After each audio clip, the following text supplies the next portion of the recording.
Well, it gives me great pleasure to welcome Francois Masquelier to the stage.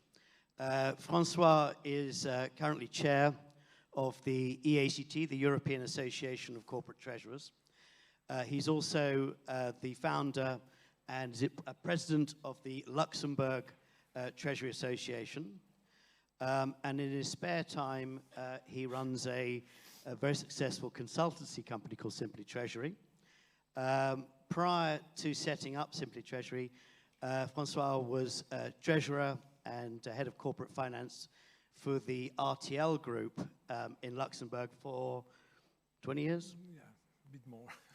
A little bit more than that. So we're going to have a good conversation together. And Francois, perhaps we sort of set the scene. Obviously, the last 3 years have been quite a roller coaster for treasurers, obviously starting with COVID and the disruption to all the international supply chains. We then obviously have had the issue with Ukraine and Russia and the disruption there to the energy crisis. We've got the sort of backdrop of rampant inflation. We've got the China situation, which is sort of blocking off quite a large part of the world.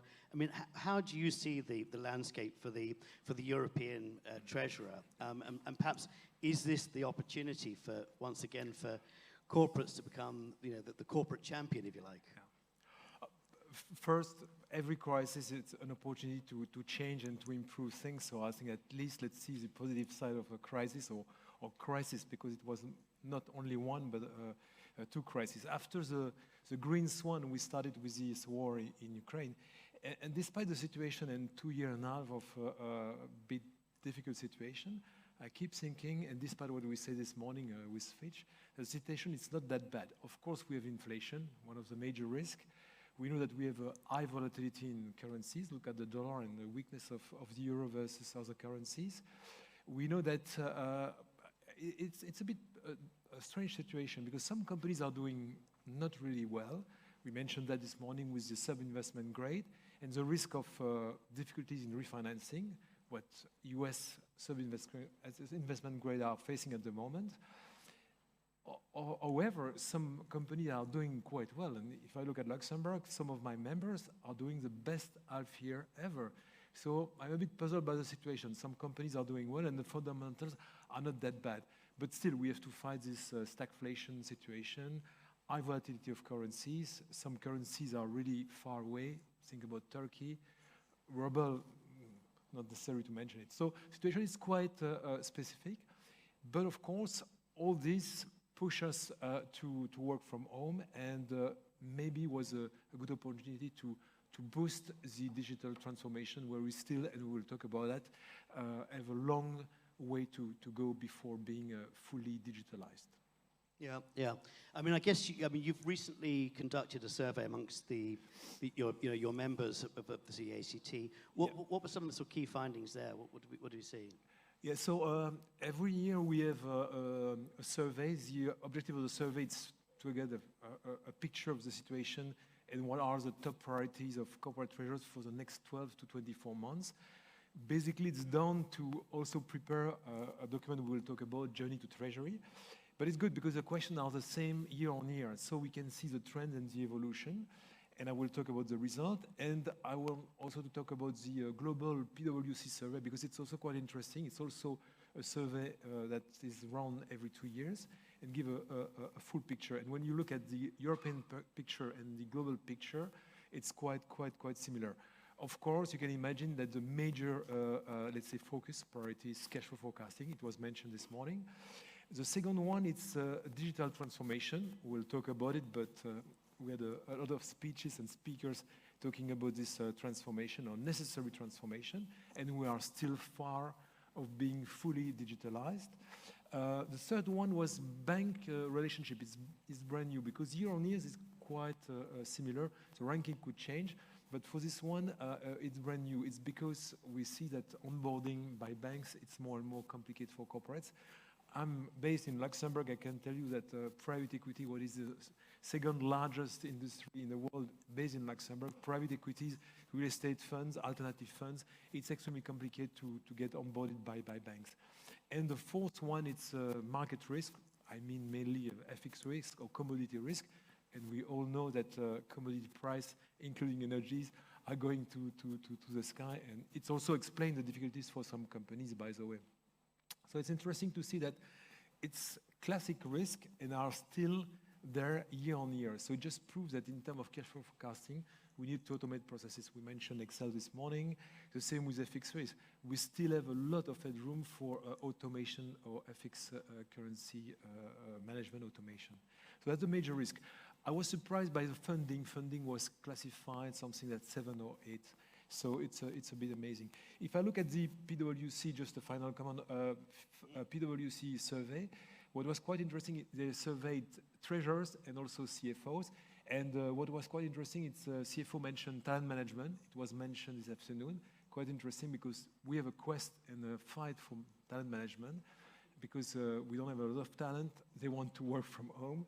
They are not ready to move, and salaries are picking up. In Luxembourg, I saw people changing the job for 30 or 35% more. So, and conversely to what was said, we have bonuses in Luxembourg. So, that's an interesting one. And also the relationship with other affiliates and external relationship or partnership. Partnership with a different department in finance, partnership with your affiliates, but also it was mentioned this afternoon, partnership with third parties, and we mentioned API open banking. It's a clear example where I see opportunities for co-creation with banks. We should not complain, but help banks with API and technology to develop solutions. Brilliant, thank you for that. I see the slide has already been popped up here, but I mean, I guess that, you know, after a crisis, I mean, the one thing is that the regulators will step in and try and make changes, you know, for the better to hopefully prevent further or the next crisis. And I know you've put this together in terms of, you know, what are, you know, the current sort of regulations that are out there. Yeah. First comment, after a crisis, it's always the same. So it's like a pendulum. So we try to correct what went wrong or what could be improved. The risk is to go the other way around and to have too stringent provision or regulation. So, and as you can imagine, EU, it was mentioned by Sandra, so EU, we are quite ahead of regulation. Sometimes we are stricter than some other jurisdictions. And by the way, because we talk about EACT, for EACT, it's a major focus. It's not the sole focus, but we focus on the financial regulations. So we have many coming regulations. So I would say that we have a wave or a tsunami of regulation coming. New regulations or reviewed regulation. We mentioned this afternoon PSD2, but we know that it's under review, and potentially we'll have a PSD3. EMIR was also under review after EMIR refit. MiFID, Basel III. So we have many money market funds. So many regulations coming. And you can see on this slide we have prepared with the EACT and together with Fleshman Hillard, our, let's say, advisors, that you have 5 major, let's say, areas where we see coming regulation. And during the day, we mentioned some of them. We mentioned taxation, for example, with Deborah, ATAT 3, so we need more substance. We mentioned just before a former presentation, we discussed about the digital currencies, quite important. Payment, I mentioned PSD3. We have MiFID, hedging. EMIR is also coming back, so quite important to define who we are.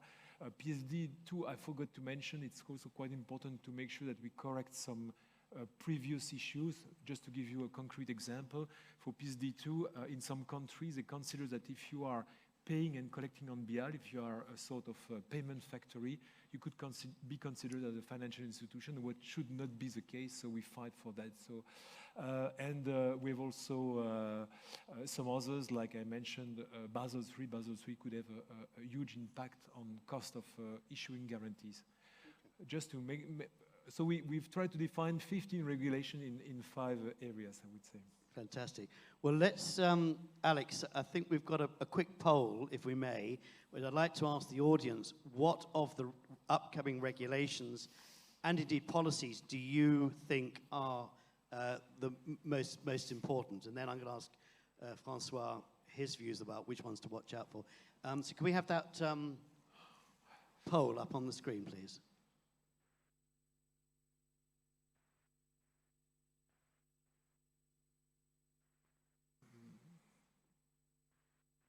Alex, are you there?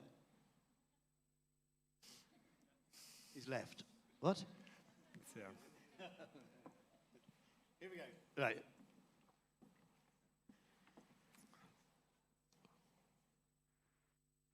So, sustainability reporting, cybersecurity reporting, KYC, money market reform, MiFID, EMIR, refit, Basel for PSD2, and then we've got the global minimum tax.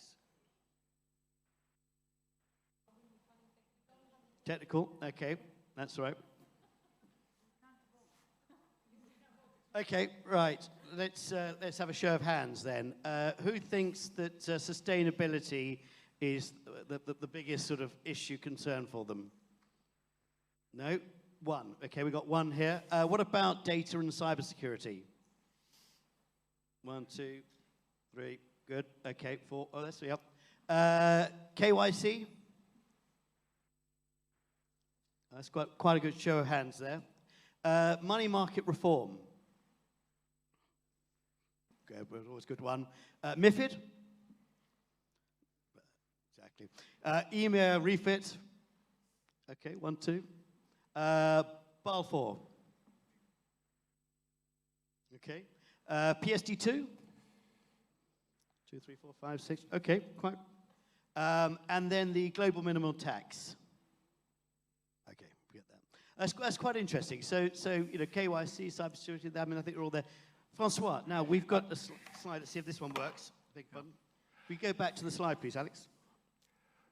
But what we have tried to do is to, and we work on that. And by the way, maybe I should explain that we have a small group named FRAG, Financial Regulation Advisory Group, consisting of 8 large multinational companies. If some of the large Greek companies are interesting to join, you are welcome. So we have Airbus, Johnson & Johnson, Shell, Unilever, IKEA. So, and with them we try to have a close look at the regulation. And so if we talk about the regulation, and I guess you receive that, and I'm sure that Alex is sharing that, we have, by the way, a 20-25 pager we update on a regular basis, where we try to scan and screen all the regulation. But what is important in regulation is also the timing. And so we try also to have a sort of priority list and to have a timeline where you can see where it will come. Because it starts with first information, and then you have a discussion paper. Sometimes you have a questionnaire, so you need to answer and respond. And our role at EACT is try to anticipate what could be issues for corporate treasurers. Just to give you a few examples of what could be the major issues. Maybe one of the first one is the CMU. CMU, it's a capital market union, because we know that it's one of the priority or top priorities of van der Leyen's commission. So we will see. The idea is to have better balance between the capital market operations and bank lending, because in Europe, conversely to the US, bank borrowing is still bigger than capital market operations, so we have a better balance. The second one, it's also a bit linked, it's DEBRA. We mentioned DEBRA. DEBRA is so quite important, because we will certainly adopt something like what the Belgian invented, the notional interest. The idea is to try also to have a deduction of notional interest on capital. And the objective, the aim, is to increase the capitalization and the equity of some of the companies to prevent the next crisis and the next systemic risk, and also to limit the deduction of interest. So a bit in line with ATEL 3, we need more substance. We make sure that we have limitation in interest deduction. So tax is certainly one area. We mentioned the digital currencies is coming, and so we know that. And I understood that the situation is quite complicated, but it's a question of time.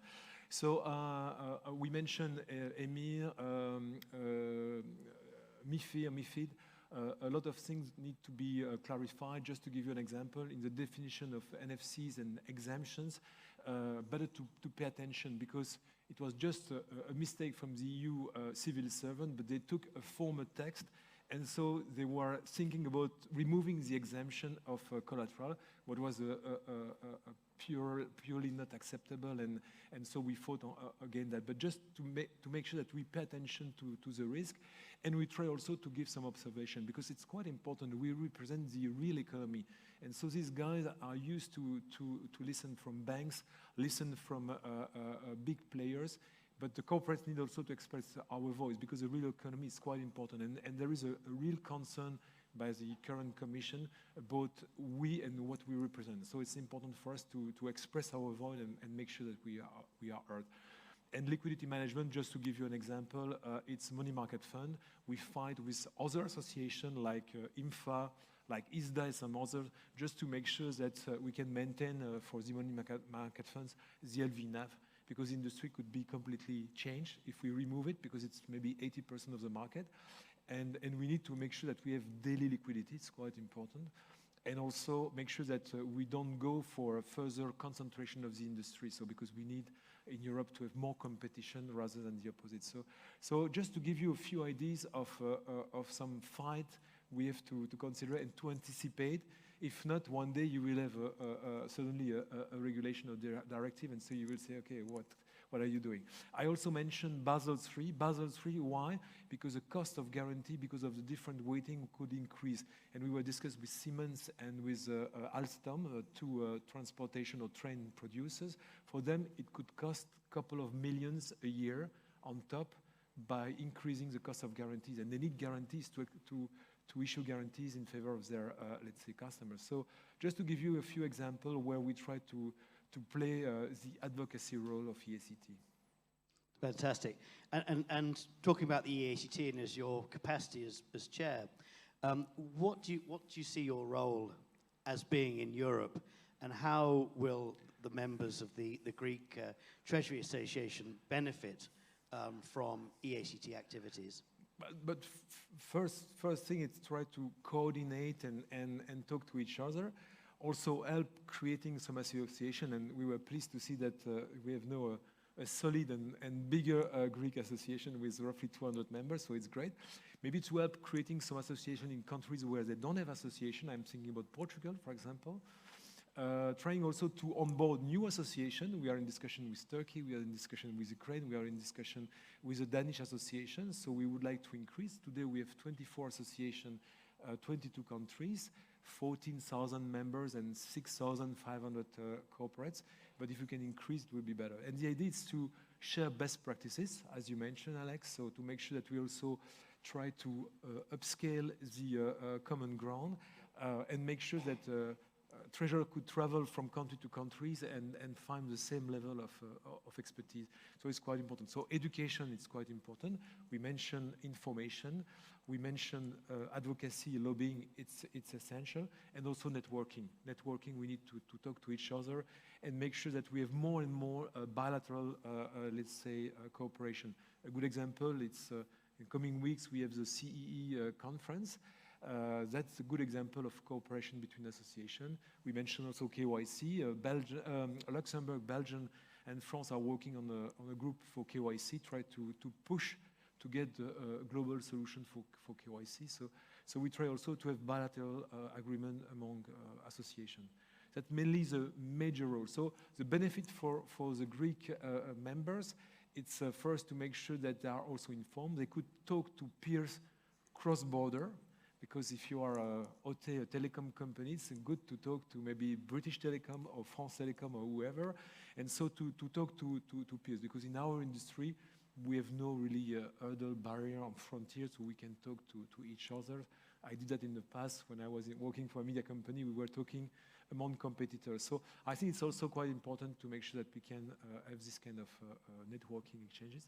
And we have once a year a summit, and some of you came last year, so next year it will be in spring in Brussels. So it's also quite important to make sure that we share our common goals. And I guess if any of the larger corporates want to look at joining your frag group, Yeah. that's open. Yeah, more than welcome. So it's a specific advocacy because we hope that soon Amazon will join. So we have big players, big company. You can imagine Airbus, Johnson & Johnson, Shell, etc. So they have specific financial focus, and we always try to give them more specific support to make sure, because usually all the companies, they have lobbyists in Brussels because they try to defend their core businesses. But when you talk about financial regulation, nobody is there to defend our interests. So it's the role of the association try to make sure that for that lobbying in exactly. Brussels. Brilliant. Right. So perhaps as a takeaway, and sort of thinking back to your former self as in RTL, sitting where you are now, what's your advice to the audience in terms of Treasury going forward? I mean, we've talked about the changes, the digitization, the innovation. We've obviously now got a passage of time with some high-risk management, some new skills needed in terms of derivatives and hedging. What's your sort of key takeaway? What's your key advice for us all? I keep thinking that the two major lessons we've learned from this crisis was we need further centralization, further automation. Some people have the impression that automation it's far, but actually we still use interfaces, we still use Excel, import, export, etc. And so I've noticed that a lot of companies are still using the same TMS solution for years, for sometimes 10 years or 15 years. So maybe it's time to change. And I think that in coming years, good news for the IT providers, we will have a lot of changes. IT architecture, it's quite complicated usually because you don't have really a plan. So you just add bricks on others, and at the end of the day, we have a complex architecture and not fully automated. So we have an opportunity there today to demonstrate the value of Treasury, where we could create value and convince the CFO that we should invest in technology despite the difficult situation for some companies. So I think that will be my takeaway. So try to revamp, try to have a sort of assessment, what I do for my customer, an assessment of the current situation of your Treasury, try to benchmark, see where you are scoring, and see what could be the next step, a sort of diagnosis, if you want, with a roadmap for the next 3 years, because it's not something that we will change in a year. So what will be the next step? What are the priorities to improve your treasury management system? And again, I gave you some example. FX management is clearly an area where we can improve. Use platform for asset management and use platform for FX. I think that there are good solutions, fintechs. So just question of daring, changing, and revamping. Some are doing the full revamping, like GSK or Sanofi for SAP for HANA. We had a good example this morning with Imeris. But whatever the solution, best of breed or full revamping, you should consider your IT architecture these days. And does that mean a new skill set? I mean, do we have to go and hire data scientists and robots? It's a good point. But I've seen that in Luxembourg we have European centers for PayPal and Amazon, two good examples. They are now hiring people having skills in coding, not only RStudio, but Python or whatever coding skills. We need the kind of people having more IT skills, but not only IT, and good hard and soft skills. And when we want to mention talent, so we have a quest for talent. It's difficult to recruit because a lot of people don't want to move. So we need to pay well, but we need also to give good job to our team, to train them, and to make sure that we have a diversity, not only the diversity of sex, religion, age, etc., but diversity of skills and culture, just to make sure that we are more efficient. That's also certainly a key lesson we need for the next year.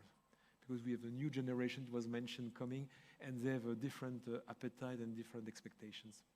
That's also a challenge. Yeah, brilliant. Thank you, Francois. Now, listen, do we have any questions for Francois? You've got him on the stage, a wealth of knowledge. I'm not sure whether there were any on the digital, but we might do an old-fashioned hands up if there were any. No? All good. Okay. Well, ladies and gentlemen, a big round of applause to your guest, Francois Masquelier.